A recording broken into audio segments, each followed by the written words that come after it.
Seachtain Chicatcha bhí agad ag scoil na Fuiseoige a taloníthe a Gluaí mal Feirste. Bhí agad acu taobh muid a stormant lena mí hásacht a coraniúil don Roinn Oideachais faoin bhfuil atá ar thógáil a foirgneamh nua scoile.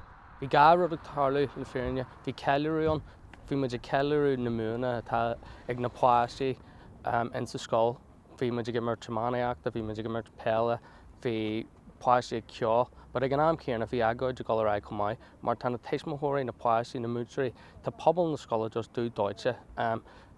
Leis an scoil mar tánéis, tá foirgneamh uirdaí orainn, agus bhí muid an seo le sinna rá le gach duine tá an seo ag stormant. Tá náid go thug, tá sé ag titim as a chéile, tá scoil uirdaí. Tá muid duine ag cailú pláistí mar gheall ar an crutha tá an scoil, agus tá sé dá creidte tá muid ag fannach an sin le níos mó na 3 bliana déag fan na scoil uair, agus tá sé just go thug amach amach.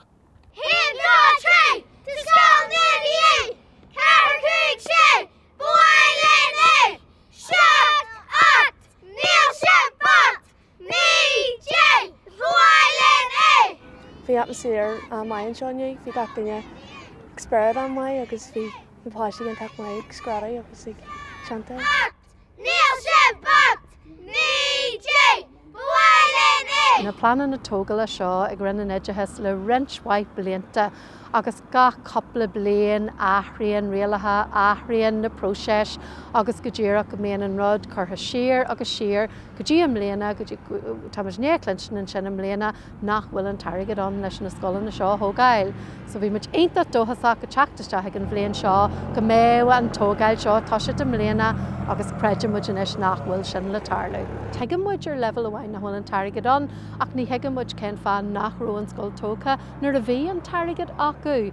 Fecinn siad inis nó sin an rud fásta go muid an mBéal a phobal ar teann siú thart na ggóil muid rá inis ggóil an foirgneamh sogaine dá chreidte uafasach agus ghfuil an támán inis go gaithí siad an tairgad ail áitéigean.